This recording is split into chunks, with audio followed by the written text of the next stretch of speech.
If I was diagnosed with lung cancer at age 28 again, here are some things that I would change. Number one is to really stand up for myself.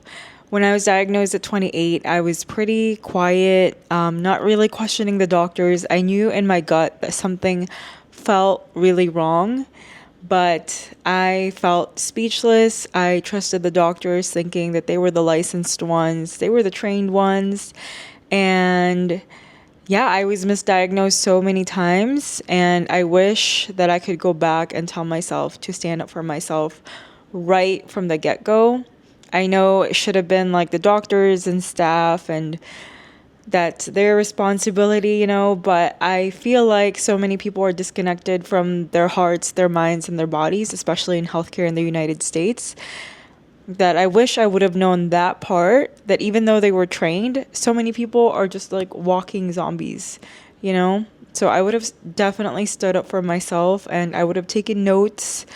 I would have shown it to them, you know? They really believe when you come in with a notebook. So, anyways, number one is that I would have stood up for myself. Number two is I would have brought a notebook ready with like my evidence and notes of what I was feeling and the symptoms I was feeling.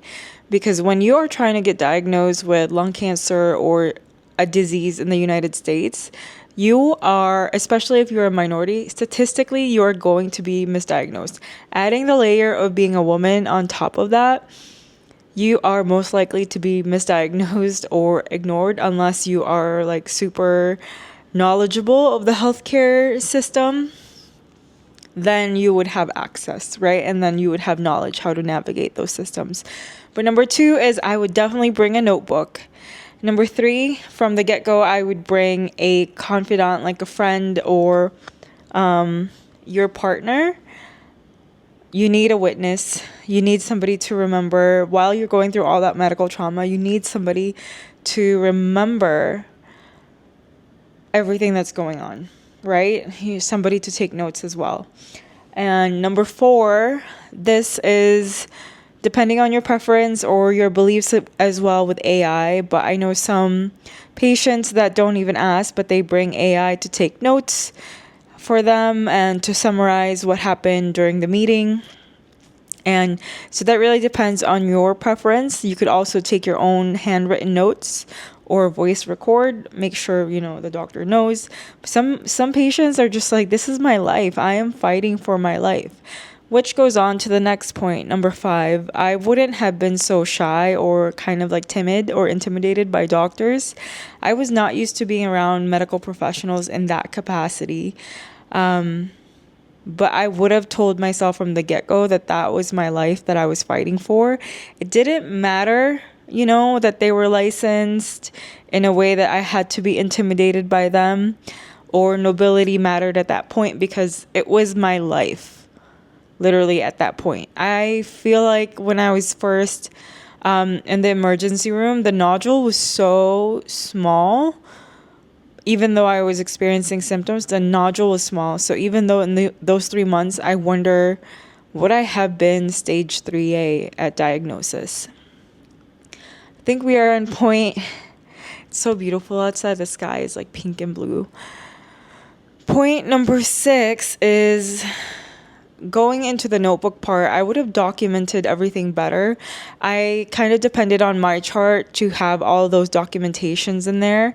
But because I was going through so much like medical trauma and misdiagnosis, I feel like I was just surviving day by day. I don't think I could have done anything better, but if I knew better, now that I know better, I would have documented everything better from the get-go, like having those notes, because they ask you all those questions in the emergency room. You have to be like ready to have a whole presentation. It's all about documentation in the United States. And if you don't know details, you're kind of made to feel dumb, which I felt that a lot during misdiagnosis. So if you are somebody's caretaker or you are the main patient, like have everything documented. Maybe have the notes app on your phone and be ready, whether it's symptoms or hospital visits, whatever they said, They just have like a timeline of everything. And I think we are on point number 7. Know the statistics of your identity. Oh, this one is important. Number 7 is I'm an Asian American woman. Also very young. I didn't know the statistics until I was advocating later on, but Asian American women tend to be diagnosed higher than other races, I believe. That there's a surge in Asian American women being diagnosed. It's like in our genetics, something like that. And I wish I had known that. I could have told and educated the doctors, because I don't think a lot of them knew that about lung cancer. And then the fact that I was a woman, a lot of women are gaslit in the United States in regards to their medical history or what they're going through. A lot of it is we are diagnosed with anxiety instead. And I was reading the other day, I don't think she was in the US, but somebody was misdiagnosed for 5 years. But I have friends, very, very close friends. 2 of them already passed away, but they were misdiagnosed for a whole entire year. One of them was like a very, very strong self-advocate. She used to be vegan, super healthy, took care of her health.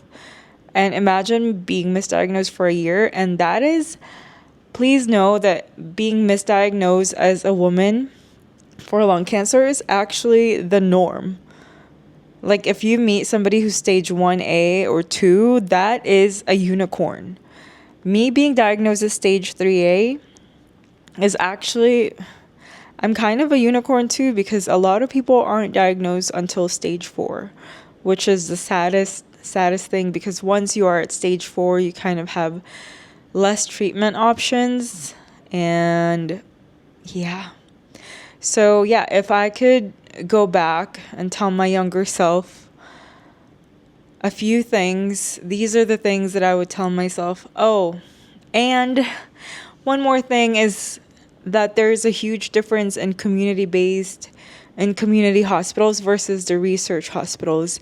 I am based in Chicago, and I wish I would have known to go to Rush Hospital or University of Chicago. Those are the 2 top hospitals in the city of Chicago. Or if you're able to go nationally, there's also MD Anderson in Texas. That is number 1. That's where a lot of the rich people in the lung cancer world go, to MD Anderson, or those with access to that institution. People will fly from like Oregon all the way to there. People fly from all over the US to go to MD Anderson. I haven't quite gone there yet, because my healthcare team at Rush University, they're really good and on top of things. But I'd like to visit someday. This is not sponsored. I'm not affiliated with them. This is just insider knowledge that I learned when I became a patient. They have like the top doctors. It's not even just like people from the United States. They're actually known around the world. Like rich folks go to MD Anderson.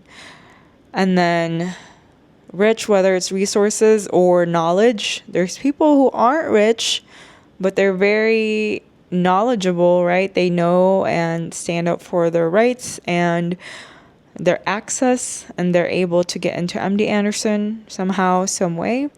So that is the other hospital that people tend to go to. So yeah, if I could go back and tell myself these things, I definitely would. Sometimes I feel like I'm the present version of me that's able to go back somehow and guide my younger self, but I was definitely divinely protected, and I made it alive and out of that situation. And I'm not gatekeeping any information, y'all. This information is free and for everyone. So if I was diagnosed again with lung cancer, those are definitely the top information that I would share. Thank you for watching. If you know someone that's going through lung cancer symptoms or is getting diagnosed, please share this video either with them. It might be too much for them to watch, or their loved ones. Have a good day. Thank you.